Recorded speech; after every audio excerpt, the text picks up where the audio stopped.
चलिए, तो फार्माकोलॉजी की प्रैक्टिकल सीरीज़ में आप सभी का स्वागत है। हम लोग प्रैक्टिकल सीरीज़ देख सकते हैं और प्रैक्टिकल में एक इम्पॉर्टेंट टॉपिक रहता है पेरेंटल डोजेज फॉर्म। तो पेरेंटल डोजेज फॉर्म क्या है? जनरली हमने रूट्स ऑफ एडमिनिस्ट्रेशन जो हमारे लेक्चर्स थे उसमें इसके बारे में काफ़ी कुछ चीज़ें कवर की है। अगर आपको नहीं देखा है वो वीडियो तो मैं आई बटन में या डिस्क्रिप्शन में आपको लिंक दे दूंगा, वहाँ से जाके आप वो पूरा वीडियोस देख सकते हैं। जो पेरेंटल रूट्स से हर एक रूट के अपने एडवांटेज डिसएडवांटेज क्या है। तो ये टॉपिक में जनरली हम लोग वही चीज़ें डिस्कशंस करेंगे जो वहाँ पे स्किप हुई है और डोजेज फॉर्मुलेशंस के बारे में इंपॉर्टेंट है, तो वही स्किप हुई चीज़ें हम लोग यहाँ पे कवर करेंगे। तो पेरेंटल जैसे नाम सजेस्ट कर रहा है कि पार एंट्रल मीन्स के अपार्ट फ्रॉम ओरल रूट इस अलग अलग रूट से ड्रग्स दी जाती है। और यहाँ से क्या होता है कि डायरेक्टली जो ड्रग्स होती हैं डायरेक्टली सिस्टमिक सर्कुलेशन में दी जाती है। ठीक, सो इन शॉर्ट डायरेक्टली ब्लड में या फिर सिस्टमिक सर्कुलेशन में एंटर करने का ट्राई यहाँ से ये रूट से किया जाता है, और जिससे किसी भी प्रकार का इंटेस्टिनल म्यूकोजा क्रॉस करने की ज़रूरत नहीं होती है। तो अलग अलग टाइप के पेरेंटल रूट्स होते हैं। एक होता है जो सबसे कॉमन फॉर्म है, दैट इज़ इंजेक्शंस। इंजेक्शंस भी अलग अलग तरीके से दिए जाते हैं, intramuscular, subcutaneous, intradermal, intravenous, intra articular, intra arterial.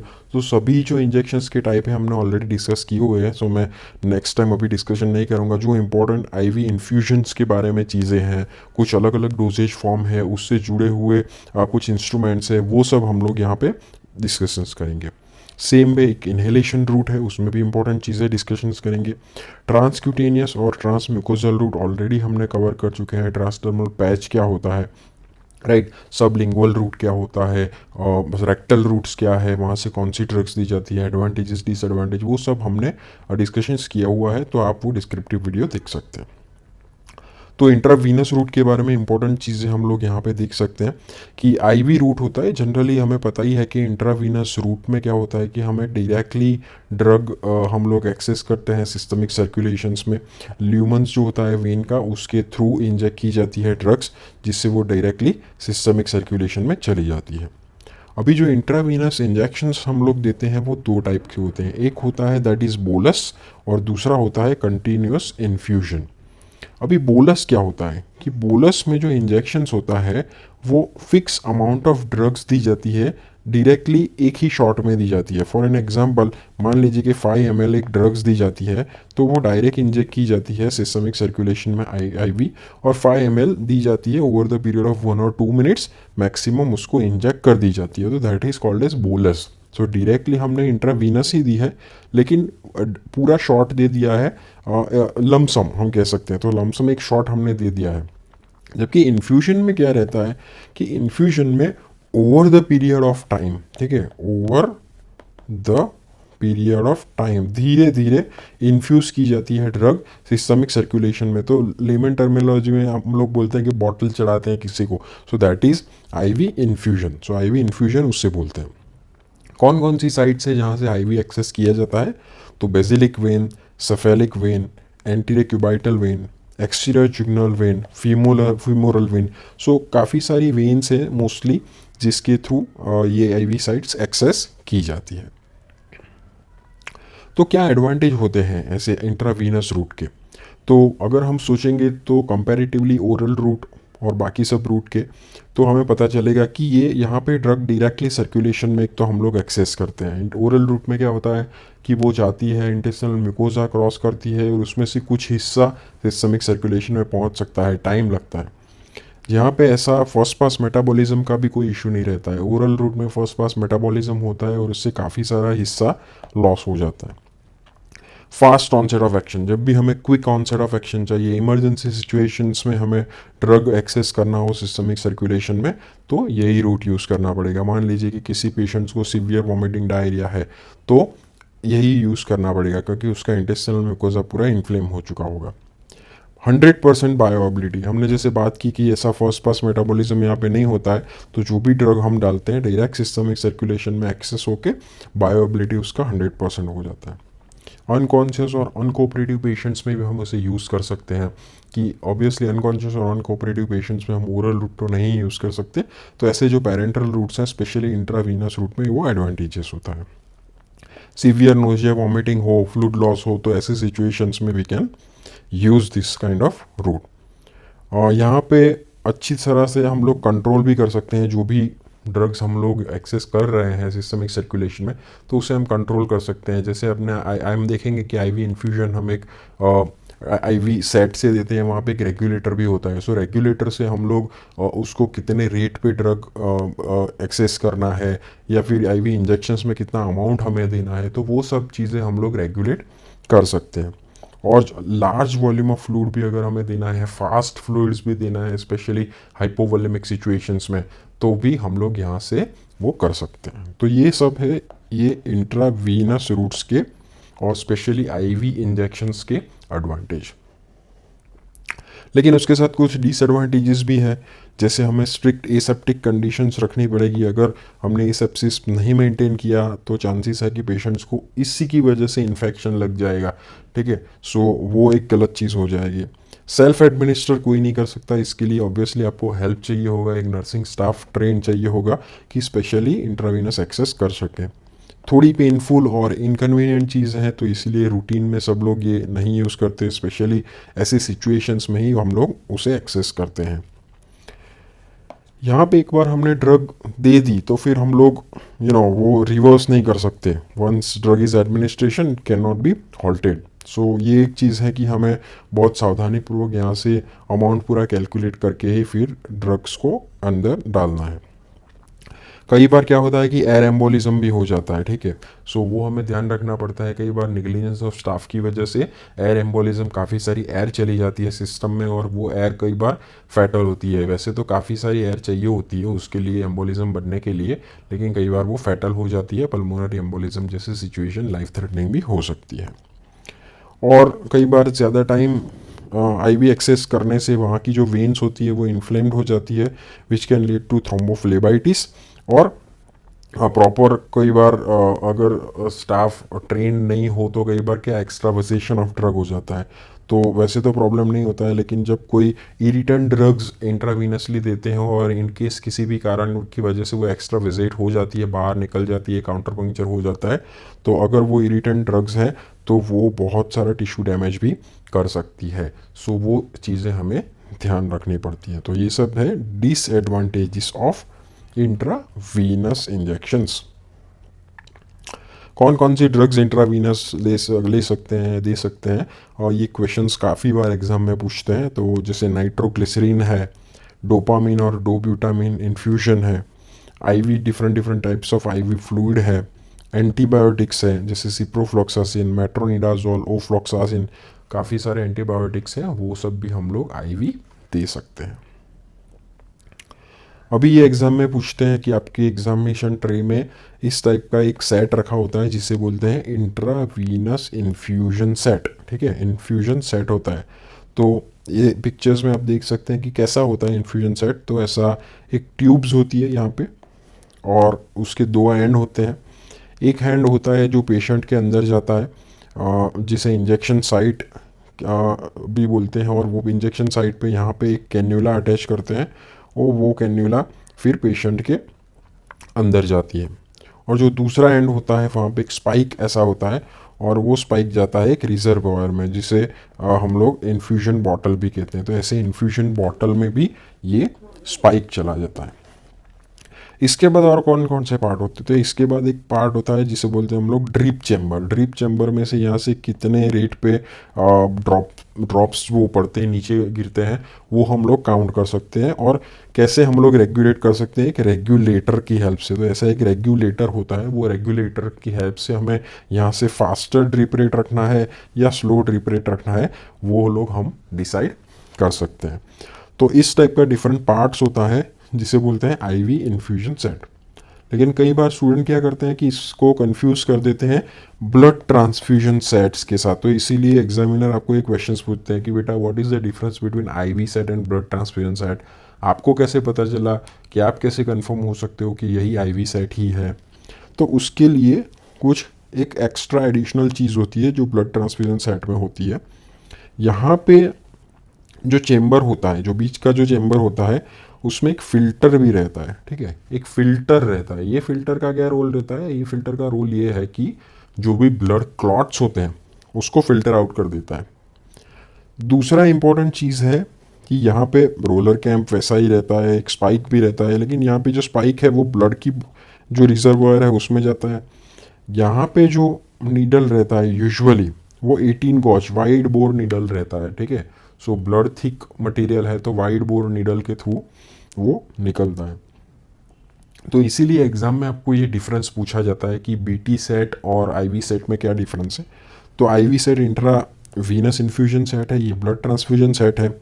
यहाँ पे कोई फिल्टर नहीं रहता है, आईवी सेट में no filter for Murphy's chamber, because यहाँ पे यूजुअली हम जो फ्लूइड्स देते हैं क्रिस्टलॉइड और कोलॉइड्स देते हैं, जबकि यहाँ पे ब्लड दिए जाते हैं तो हमें कई बार क्लॉट्स को फिल्टर करने की भी ज़रूरत पड़ती है। कई वैसे तो नहीं होते हैं, लेकिन क्लॉट्स फिल्टर करने के लिए ऐसे ब्लड ट्रांसफ्यूजन सेट रखे जाते हैं।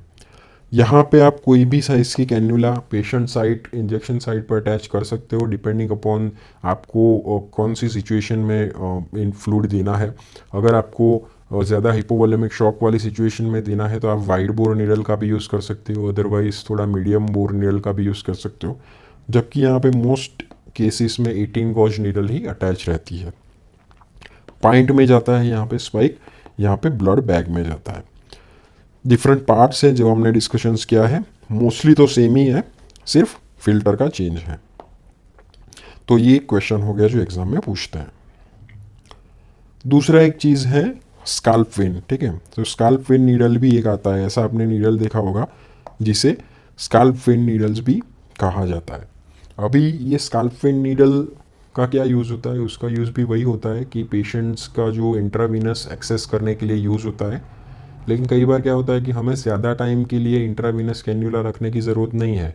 For an example OPD base पर आपको किसी को कोई ड्रग देनी है, ठीक है। तो ओपीडी बेस को आपको किसी पेशेंट्स को 10 ml ड्रग देनी है या 15 ml ड्रग देनी है, तो उस केस में आपको कैन्यूला डालने की ज़रूरत नहीं है। तो ऐसी स्काल्प वेन आप डाल सकते हैं। वो स्काल्प वेन में आगे ऐसा कैप रहता है, वो निकालने के बाद अंदर एक नीडल रहता है यहाँ पे, फिर एक ट्यूब रहता है, ये विंग्स रहता है सपोर्ट के लिए, जिससे आप फिक्स कर सकते हो। यहाँ पे टेपिंग करके उसको पेशेंट के हैंड पे फिक्स कर सकते हो। और यहाँ पे एक कनेक्टर रहता है ल्यूइस लॉक, जहाँ से आप कोई भी इंजेक्शंस को अटैच कर सकते हो। यहाँ से आप कोई इंजेक्शंस को अटैच भी कर सकते हो और ड्रग इंजेक्ट कर सकते हो। तो जब भी आपको लो कॉस्ट में ये यूटिलाइजेशंस करना हो तो ये एडवांटेजेस है, इजी टू इंट्रोड्यूस है, और ज़्यादा टाइम के लिए आपको पॉइंट नहीं चढ़ाना हो तो आप ये स्काल्प वेन का यूज़ कर सकते हैं। सो विद इन 24 आवर्स ही रखना हो तो हम ये यूज़ कर सकते हैं। फिर होता है सिरिंज, जो हमें पता ही होगा, डिफरेंट स्ट्रेंथ का सिरिंजिस आता है, ठीक है। सो 1 ml टू लेके 50 ml, कई बार उससे ज़्यादा भी सिरिंजिस आता है। और यहाँ का इसका मेन रोल होता है कि ड्रग्स इंजेक्ट करने के लिए, फ्लूइड इंजेक्ट करने के लिए, राइट, ब्लड कलेक्शंस के लिए, तो काफ़ी सारे इसके यूजेस होते हैं। तो और सीरीज का डिफरेंट पार्ट्स कई बार पूछते हैं, तो यूजुअली 3 पार्ट होते हैं। जो एक बीच का पार्ट होता है जिसे बोलते हैं हम लोग बैरल, आगे का पार्ट होता है जिसे बोलते हैं नोजल, जहाँ पे कैन्यूला अटैच होती है, और नीडल अटैच होती है, और पीछे का पार्ट होता है दैट इज़ प्लंजर। सो पीछे का पार्ट है उसे प्लंजर बोलते हैं, बीच में जो होता है उसे बैरल बोलते हैं, और आगे का पार्ट है इसे नोजल भी बोलते हैं। नोजल के ऊपर आप लोग डिफरेंट नीडल्स अटैच कर सकते हैं। फिर होता है इंट्राकैथ या फिर इंट्रावीनस कैन्यूला। जो हमने आईवी इन्फ्यूजन सेट देखा, वहाँ पे आगे हमें एक कैन्यूला अटैच करना पड़ता है। कई बार हमें मोर देन 24 आवर पेशेंट को एडमिट करना पड़ता है, उसके लिए हम लोग हर बार पंक्चर नहीं कर सकते आईवी एक्सेस करने के लिए। तो ऐसे ही अगर हम कैन्यूला डाल देते हैं तो आप वो कैन्यूला के थ्रू काफ़ी टाइम तक, एटलीस्ट 2-3 दिन तक रख सकते हैं वो कैन्यूला को वहाँ पे, और ड्रग्स दे सकते हैं, फ्लूइड्स दे सकते हैं। तो लॉन्ग टर्म रखने के लिए, 72 आवर्स के अराउंड रखने के लिए, आईवी फ्लूइड्स और ड्रग्स देने के लिए ऐसी कैन्यूला यूज़ होती है। अभी जो कैन्यूला होती है उसके भी डिफरेंट पार्ट्स होते हैं, जैसे यहाँ पे दिखा है कि कैप होती है, ऊपर एक कैप होती है, फिर उसके भी विंग्स होते हैं साइड में। ये जो पीछे का वाइट वो हो रहा है, वो अगर निकालेंगे तो उसे स्टाइलस भी कहते हैं, और ल्यूअर लॉक भी होता है एक पीछे, ठीक है। सो उसमें भी कई पार्ट्स होते हैं, लेकिन यूजुअली आपको पार्ट्स इसके नहीं पूछता है। इसमें जो पूछते हैं इंपॉर्टेंट चीज़ है वो है उसके कलर्स। अलग अलग कैन्यूला अलग अलग कलर्स की होती है और ये कलर कोडिंग जानना बहुत ज़रूरी है, ठीक है। तो जैसे जैसे कैन्यूला का नंबर डिक्रीज होता जा रहा है, यहाँ पे आप देख सकते हैं, यहाँ पे 24 गेज है, फिर 22, 20, 18, 16, 14, तो ऐसे जैसे नंबर कम होते जाते हैं तो कैन्यूला के अंदर का जो नीडल जो है वो नीडल के अंदर का डायमीटर बढ़ता जाता है। तो वो इन्वर्सली प्रोपोर्शनल है उसके नंबर से। तो 14 गोज नीडल का जो डायमीटर है बहुत ज़्यादा होता है, तो लार्जर फ्लूइड्स जब भी आपको देना है, ठीक है, तो लार्जर अमाउंट ऑफ फ्लूइड्स हमें देना है तो उसके लिए वाइड बोर नीडल, तो ये सब जो होती है वाइड बोर नीडल होती है और इसका जो डायमीटर होता है वो नैरो होता है। पीडियाट्रिक पेशेंट्स में ऐसी यूज़ होती है, ठीक है।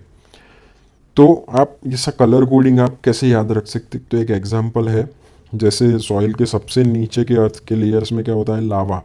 तो सबसे नीचे ऑरेंज कलर का पहले होता है, फिर जो सॉइल है वो ग्रे कलर का है तो ग्रे कलर का कैन्यूला है, फिर अर्थ के ऊपर ग्रास होता है तो ग्रीन कलर का है, फिर ग्रास के ऊपर फ्लावर होता है तो पिंक कलर का है, फिर स्काई है तो ब्लू कलर है, और फिर सन है तो येलो कलर है। तो जैसे ऊपर ऊपर चले जाते हैं वैसे वैसे गॉज का नंबर बढ़ता जाता है और डायमीटर कम होता जाता है। फिर ये क्वेश्चंस बहुत बार पूछते हैं कि क्या डिफरेंस है इंसुलिन सिरिंज में और ट्यूबरकुलिन सिरिंज में और कैसे आप ये चीज़ आइडेंटिफाई करोगे, और स्टूडेंट्स बहुत कंफ्यूज हो जाते हैं ये चीज़ में। एक्चुअली ये काफ़ी सिंपल चीज़ है, आप देख के ही पता लगा सकते हो कि कौन सी चीज़ क्या है। जैसे यहाँ पे देखिए कि जो यहाँ पे सबसे पहले देखिए कि IU लिखा है या फिर यूनिट्स लिखा होगा या फिर इंटरनेशनल यूनिट्स लिखा होगा, और यहाँ पे अगर आप ये सिरिंज पे मार्किंग देखेंगे तो 10, 20, 30, 40 ऐसे मार्किंग है, फिर 10, 15, 20, 25 ऐसे मार्किंग्स है। तो ये यूनिट ऑब्वियसली किस चीज़ में आते हैं, इंसुलिन में। यूजुअली इंसुलिन हम यूनिट में देते हैं, तो और इंसुलिन हमें पता होना चाहिए कि इंसुलिन हम लोग सब क्यूटेनियसली देते हैं, ठीक है। दूसरा चीज़ है यहाँ पे जो नीडल होती है वो अटैच्ड रहती है, वो आप डिटैच नहीं कर सकते, सिर्फ उसके ऊपर ऐसा कैपिंग लग जाता है, तो उससे ऊपर से पता चलता है कि ये इंसुलिन सिरिंज है।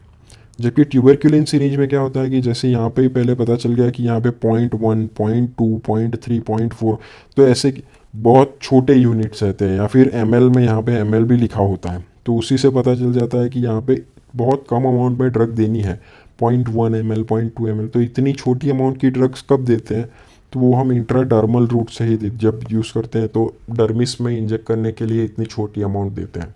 तो ऑब्वियसली यहाँ पे इंट्राडर्मल यूज़ के लिए ये होती है, बहुत कम अमाउंट ऑफ ड्रग देने के लिए यूज़ होती है। यहाँ पे जो नीडल है उसको भी हम लोग डिटैच कर सकते हैं, तो ऑब्वियसली ये ट्यूबरकुलिन सिरिंज है। तो इंसुलिन सिरिंज है, वहाँ पे यूनिट्स में मार्किंग्स होते हैं, यहाँ पे ml में मार्किंग होते हैं। यूजुअली 1 ml मैक्सिमम होता है, जबकि यहाँ पे यूनिट्स 10, 15, 20 ऐसे होते हैं। यहाँ पे नीडल फिक्स रहती है सिरिंज के साथ, यहाँ पर नीडल को डिटैच भी कर सकते हैं। इंसुलिन सिरिंज जैसे हमें पता है सबक्यूटेनियस इंजेक्शंस के लिए होती है, ट्यूबरकुलिन इंट्राडर्मल इंजेक्शंस के लिए होती है। इंसुलिन के अलावा हिपेरिन जैसी ड्रग्स भी हम सबक्यूटेनियसली यूज़ कर सकते हैं, जबकि यहाँ पे ट्यूबरकुलिन के अलावा BCG vaccine, anti rabies vaccine देना है, या फिर ट्यूबरकुलिन टेस्ट के साथ पेनिसिलिन सेंसिटिविटी का टेस्ट भी करना है, तो वो भी हम लोग ट्यूबरकुलिन सिरिंज से कर सकते हैं। जैसे पेनिसिलिन सेंसिटिविटी टेस्ट में हमें देखना है कि ये ड्रग से ये पेशेंट में पेनिसिलिन के प्रति सेंसिटिविटी है या नहीं, साइड इफ़ेक्ट्स के चांसेस है या नहीं, हाइपर सेंसिटिविटी के चांसेस है या नहीं। तो वो देखने के लिए हम लोग बहुत कम अमाउंट में पेनिसिलिन इंट्राडर्मल देते हैं, और उसके आजू बाजू कोई व्हील फॉर्मेशन होता है कि नहीं वो लोग हम देखते हैं। अब आ जाते हैं इन्हेलेशन रूट की तरफ। तो ये भी एक टाइप का पेरेंटल डोजेज फॉर्म में ही आता है। इन्हेलेशन रूट हमने ऑलरेडी कवर किया है, लेकिन फिर भी कुछ मेजर चीज़ें हम लोग देख लेते हैं कि इन्हेलेशन रूट वो रूट है कि जहाँ से हम लोग ड्रग्स को पार्टिकल फॉर्म में या फिर ड्रॉपलेट फॉर्म में एडमिनिस्टर करते हैं रेस्पिरेटरी म्यूकोजा के पास, और वहाँ से वो अब्जॉर्ब हो जाता है और सिस्टमिक सर्कुलेशन में उसका इफेक्ट आता है। तो ब्रोंकस यूजुअली है, ब्रोंक्यूल्स हैं, और स्पेशली लंग्स है, तो वहाँ पे हम ड्रॉपलेट फॉर्म में या फिर बहुत छोटे पार्टिकल फॉर्म्स में ड्रग्स वहाँ पे एक्सेस करते हैं, और जहाँ से ड्रग्स का अब्जॉर्प्शन होकर सिस्टमिक सर्कुलेशन में उसका इफेक्ट प्रोड्यूस होता है।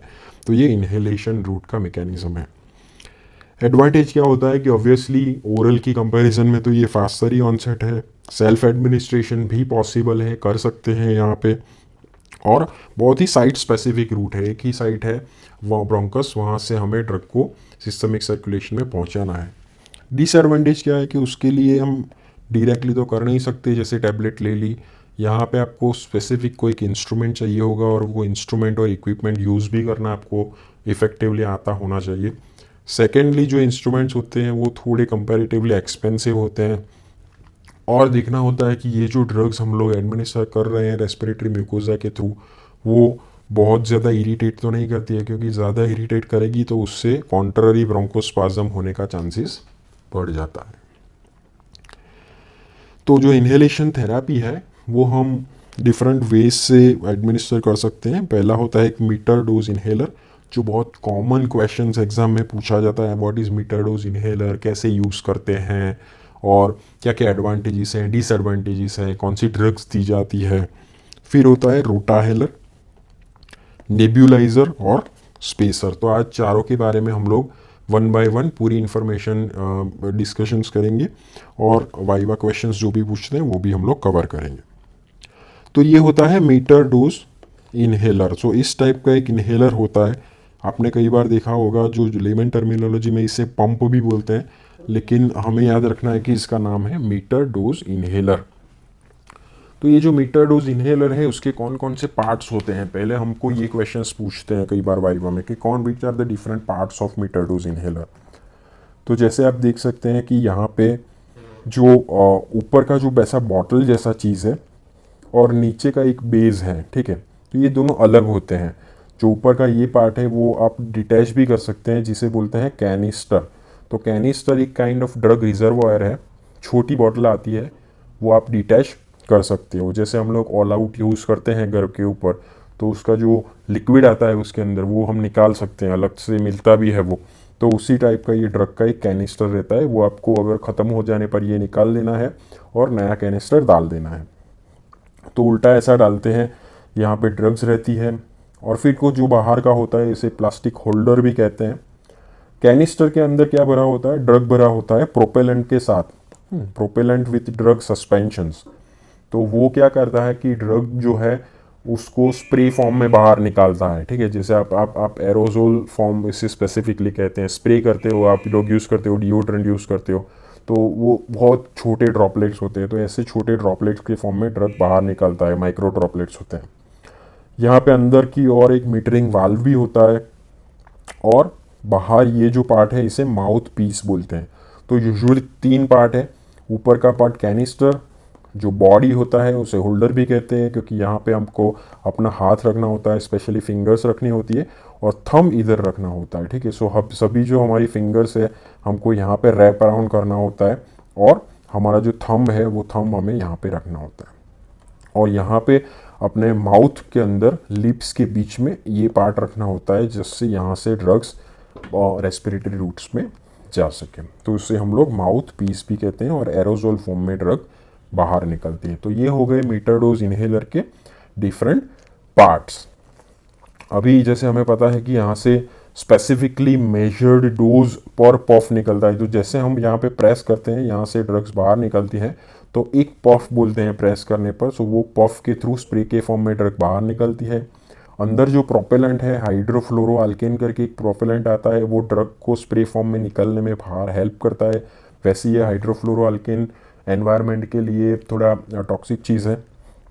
और बहुत इंपॉर्टेंट चीज़ क्या है कि आपको कोऑर्डिनेशन रखना चाहिए। अब ये कोऑर्डिनेशन की बात काफ़ी सारे बच्चों को समझ नहीं आती है, लेट मी एक्सप्लेन कि कैसे पेशेंट्स को ये आप गाइड करोगे कि कैसे मैं मीटर डोज इन्हेलर यूज़ करूँ। तो सबसे पहले पेशेंट्स को कहना है कि आप शांति से बैठ जाए एक चेयर के ऊपर, फिर आप जो अपना हेड है वो प्रॉपरली रेस्ट करें।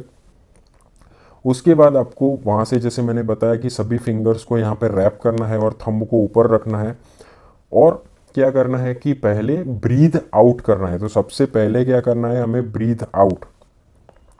सो जो भी एयर है हमें बाहर निकाल देनी है, और उसके बाद हमें लिप्स के बीच में ये पार्ट रखना है और ब्रीथ इन करना है। उसके बाद हमें ब्रीथ इन करना है। और जैसे हम लोग ब्रीथ इन करते हैं उसके साथ साथ हमें यहाँ पे प्रेस करना है। सो पफ में से एरोजोल अब रिलीज होगा। सो ब्रीथ इन के साथ साथ हमें प्रेस करना है।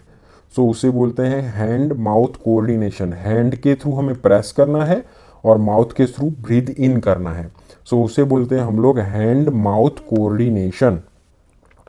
तो हैंड और माउथ कोऑर्डिनेटिवली काम करने चाहिए। द मोमेंट वी ब्रीथ इन उसी टाइम पे प्रेस होना चाहिए, और जिसकी वजह से ये जो पूरा एरोजोल है वो हमारे ब्रोंकियोल्स में पहुंच जाए। सो ब्रोंकस में ड्रग एक्सेस हो जाए। अदरवाइज क्या होगा कि आप यहाँ से पफ करेंगे तो ये जो एरोजोल है वो फेरिंग्स में चिपक जाएगा। ठीक है, फेरिंग्स में चिपक जाएगा तो ड्रग वहाँ पे चिपक जाएगी तो फायदा नहीं होगा, उल्टा ऊपर से इरिटेशन होगा। तो ब्रीथ हैंड माउथ कोऑर्डिनेशन ज़रूरी है, जिससे ब्रीथ इन के टाइम पे ही आपको प्रेस करना है। तो वो सीखना ये यूज़ करने के लिए बहुत ज़रूरी है। और उसके बाद कई केसेस में हम लोग स्टीरॉइड्स भी यूज़ करते हैं, स्पेशली अस्थमा वाले पेशेंट्स में। तो आपको इसका यूज़ करने के बाद गार्गल भी कर सकते हैं, जिससे क्या होता है कि ड्रग फेरिंग्स में डिपॉजिट जो भी हुई हो वो निकल जाए और वहाँ पे कुछ सेकेंडरी इन्फेक्शन या कैंडिडियासिस जैसी चीज़ें ना हो, क्योंकि स्टीरॉइड प्रोन रहता है कैंडिडियासिस करने के लिए। तो इसीलिए कई बार पेशेंट्स को ऐसा भी कहते हैं कि आप गार्गल भी उसके बाद कर ले तो अच्छा है। तो ऐसा मीटाडोज इन्हेलर होता है। एडवांटेज क्या है कि एक स्मॉल पॉकेट डिवाइस होता है, काफ़ी सारी मूवीज़ में हमने देखा है, सेल्फ एडमिनिस्टर कर सकते हैं जब भी ज़रूरत पड़े, और साइट स्पेसिफिक डिलीवरी है। डिसएडवांटेज क्या है, मेन इंपॉर्टेंट चीज़ है हैंड माउथ कोऑर्डिनेशन रखना बहुत ज़रूरी है। तो कई बार कोई पेशेंट्स के हैंड में डिफेक्ट रहती है, हैंड माउथ कोऑर्डिनेशन नहीं कर सकते हैं, एल्डरली होते हैं, आर्थराइटिस होता है, चिल्ड्रन छोटे बच्चे हैं, उनको पता नहीं कैसे यूज़ करते हैं, तो उसमें ये मीटाडोज इन्हेलर यूज़ करना डिफ़िकल्ट हो जाता है। नॉर्मली अस्थमा का अटैक आए तो अच्छा है, लेकिन बहुत ज़्यादा सिवियर एक्यूट अस्थमा का अटैक आए तो फिर इससे काम नहीं चल सकता है। उस टाइम पे आपको कंटिन्यूस ड्रग इन्फ्यूज़ करने की या फिर कंटिन्यूस ड्रग्स बॉडी में डालने की ज़रूरत होती है। तो आपके दूसरे रूट फिर काम आएंगे, इंट्रावीनस रूट्स यूजुअली काम आएंगे, या फिर नेब्यूलाइजेशंस के थ्रू ड्रग दी जाती है। और ये जो प्रोपेलेंट है जैसे हमने बात की, तो थोड़ा एनवायरमेंटल डैमेज भी करता है। कौन कौन सी ड्रग्स मीटाडोज इन्हेलर के थ्रू दी जाती है, तो स्पेशली जो भी ब्रोंको डायलेटिंग ड्रग्स है जो ब्रोंकस को डायलेट करते हैं, अस्थमा में यूज़ होने वाली कुछ एंटी इन्फ्लामेटरी दवाइयाँ जैसे कुछ स्टीरॉइड्स होते हैं, ठीक है, एंटी एलर्जिक दवाइयाँ कई बार होती हैं, तो वो सब ड्रग्स हम लोग यहाँ से ये रूट से दे सकते हैं, जैसे सालब्यूटामोल, सालमेटेरोल, ब्यूडेसोनाइड जैसी स्टीरॉइड हो गई, बैक्लोमिथासोन स्टीरॉइड हो गया, और क्रोमोग्लाइकेट एंटी एलर्जिक ड्रग्स, तो मास सेल स्टेबिलाइजर्स, तो वो सब चीज़ें भी हम लोग दे सकते हैं। फिर एक जो दूसरा चीज़ है जिसे हम लोग बोलते हैं रोटाहेलर और ड्राई पाउडर सिस्टम। तो जो हैंड माउथ कोऑर्डिनेशन का प्रॉब्लम हो रहा था, ठीक है, हैंड माउथ कोऑर्डिनेशन का प्रॉब्लम हो रहा था, उससे थोड़ा हम लोग ओवरकम इससे कर सकते हैं। कैसे कर सकते हैं कि ये जो रोटाहेलर है यहाँ पे क्या सिस्टम होती है, तो ये प्रेशराइज डिवाइस नहीं होता है, उसमें कोई कैनिस्टर लगा नहीं रहता है कि कोई ड्रग रिजर्वर यहाँ पे बॉटल वॉटल लगा नहीं रहता है। ये सिंपल ऐसा एक डिवाइस रहता है जहाँ पे ये जो ऊपर का पार्ट है ये होल रहता है, वो होल में हमें एक कैप्सूल अटैच करना रहता है, ड्रग का कैप्सूल अटैच करते हैं। और हमें पता है कि कैप्सूल के अंदर यूजुअली ज़्यादा तौर पे पाउडर रहता है, तो नीचे का जो बेस है जैसे हम लोग घुमाएंगे वैसे तो ये कैप्सूल टूट जाएगा, यहाँ से ब्रेक हो जाएगा, और जो पूरा ड्रग्स है वो यहाँ पे आ जाएगा नीचे पाउडर के फॉर्म में। और अब क्या करना है, आपको फोर्सफुल इंस्पिरेशन करना है, ब्रीथ इन करना है, और जो पूरा पाउडर है वो अंदर हमें ब्रीथ इन कर लेना है। तो उसे हम लोग बोलते हैं रोटाहेलर। रोटेट करते हैं, पाउडर निकलता है कैप्सूल टूट जाने से, और फिर हम लोग इनहेल कर देते हैं। सो आपको साथ में इसके साथ क्या है कि एक स्ट्रिप रखना पड़ेगा जिसके आपके पास कैप्सूल्स भी हो। सो आपको कैप्सूल की स्ट्रिप और ये डिवाइस दोनों साथ में रखना पड़ेगा। तो यहाँ पे मेजर्ड ड्रग आप पाउडर फॉर्म में दे सकते हो, कैप्सूल रखना पड़ेगा आपको साथ में, और यहाँ पे जो ड्रग है वो पाउडर के फॉर्म में होगा और कैप्सूल्स के फॉर्म में आपको साथ रखना पड़ेगा। रोटेशन करना है और फिर डीप इंस्पिरेशन से आपको इनहेल करना है। लेकिन सबसे बड़ा डिसएडवांटेज है कि यहाँ पे आपको हाई वेलोसिटी से इंस्पायर करना पड़ेगा, क्योंकि यहाँ पे ड्रॉपलेट्स नहीं होते, पाउडर है, तो वो थोड़े हैवी होते हैं, तो आपको बहुत फोर्सफुल इंस्पिरेशन करना पड़ता है। तो अगेन स्मॉल पॉकेट डिवाइस है, मेंटेन करना इजी है और ज़्यादा हैंड माउथ कोऑर्डिनेशन की यहाँ पे ज़रूरत नहीं है, बिकॉज आप अपने विल से ही इंस्पायर कर रहे हो। लेकिन ब्रीथ इन करने के लिए आपको बहुत हाई वेलोसिटी ब्रीथ इन करना पड़ेगा। अगेन इमरजेंसी में नहीं यूज़ होता है। और अगर स्टीरॉयड यूज़ करते हो तो काफ़ी सारा स्टीरॉयड फेरिंग्स में जमा होने की वजह से कैंडिडियासिस का चांसेस रहता है, इसीलिए बेटर है कि आप गार्गल्स कर लो इसको यूज़ करने के बाद। सो वही ड्रग्स जो उससे दी जाती है, कुछ कुछ ड्रग यहाँ से भी दी जाती है, साल्ब्यूटामोल, इप्राट्रोपियम, ब्यूडेसोनाइड, ये सब ड्रग आप ट्राई पाउडर इनहेलर के साथ भी यूज़ कर सकते हैं। अब एक चीज़ आती है नेब्यूलाइजर। काफ़ी सारे हॉस्पिटलाइज सेटअप्स में आपने देखा होगा ये ऐसा डिवाइस होता है जिसे हम लोग नेब्यूलाइजर बोलते हैं। यहाँ पे क्या होता है कि एक ऐसा डिवाइस होता है, यहाँ पे ऑन ऑफ स्विच होती है और एक पाइप अटैच रहता है, और वह पाइप के थ्रू एक रिजर्वर, ड्रग रिजर्वर अटैच रहता है और उसके साथ ये ऐसा मास्क अटैच रहता है, या फिर कुछ नेजल प्रॉन्ग्स भी कई बार आपने देखे होंगे जो नॉस्ट्रिल्स के पास रख देते हैं ऐसे। ठीक है, पेशेंट्स के नॉस्ट्रिल्स जो होते हैं वहाँ पे ऐसे रख देते हैं जिससे यहाँ पे ऑक्सीजन अंदर चला जाए। तो यहाँ पे क्या करते हैं कि जो भी जो ड्रग्स है यहाँ पे ऐसे ड्रग्स रिजर्वर में लिक्विड फॉर्म में डाल देते हैं, और वो लिक्विड फॉर्म में डालने के बाद यहाँ से स्विच ऑन करते हैं। सो ह्यूमिडिफायर के तौर पे ये काम करता है, और जिससे ड्रग्स के साथ काफ़ी सारी जो स्टीम है, मिस्ट है, वो पेशेंट्स के रेस्पिरेटरी जो रूट है वहाँ पे जाती है और वहाँ से ड्रग्स और मिस्ट है अपना एक्शन करती है। सो इन्हेलेशंस फॉर्म में यूज़ होता है, लेकिन यहाँ पे जो ड्रग यहाँ पे डालनी पड़ती है वो लिक्विड फॉर्म में, सॉल्यूशन फॉर्म में ड्रग होती है जो यहाँ पे हम लोग डालते हैं, और जिससे मिस्ट क्रिएट होता है और वो हेल्प करता है उसकी एक्शंस करने के लिए। इनहेल माउथ पीस या मास्क के थ्रू या फिर नेजल प्रॉन्ग्स के थ्रू इनहेल होता है। इमरजेंसी में यूज़ होता है, हॉस्पिटल सेटअप में ये यूज़ होता है।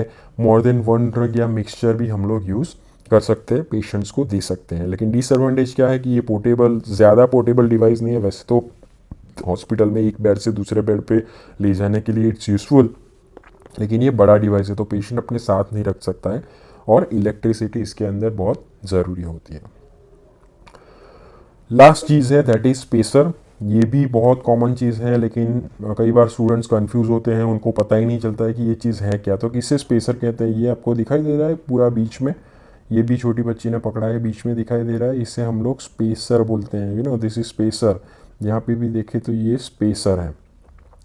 ये क्या है, ये तो हमारा इन्हेलर ही है, मीटर डोज इन्हेलर ही है, जैसे यहाँ पे दिखाया गया है, प्रेस कर रहे हैं। लेकिन यहाँ पे जो माउथ पीस है, माउथ पीस को डायरेक्टली मुंह में नहीं रखा गया है, बीच में एक बड़ा सा एक इंस्ट्रूमेंट यूज होता है जिसे स्पेसर कहते हैं। तो स्पेसर अटैच्ड होता है इन्हेलर के माउथ पीस के साथ। अब जैसे हमने बताया था कि एल्डरली पेशेंट्स में हैंड माउथ कोऑर्डिनेशन बहुत डिफ़िकल्ट होता है, चिल्ड्रन में डिफ़िकल्ट होता है, तो ये इस केस में यूज़ करते हैं। तो ऐसा स्पेसर बीच में लगा देते हैं, जिससे क्या होता है कि जैसे प्रेस करते हैं यहाँ से, तो ड्रग पूरा इसके अंदर आ जाता है। ये जो स्पेसर मीन्स कंटेनर है उसके अंदर ड्रग चला जाता है, और फिर पेशेंट अपने हिसाब से ब्रीथ इन करके ब्रीथ आउट करके धीरे धीरे धीरे पूरी ड्रग्स अंदर ले सकता है। तो उसे कोई कोऑर्डिनेशन की ज़रूरत नहीं है।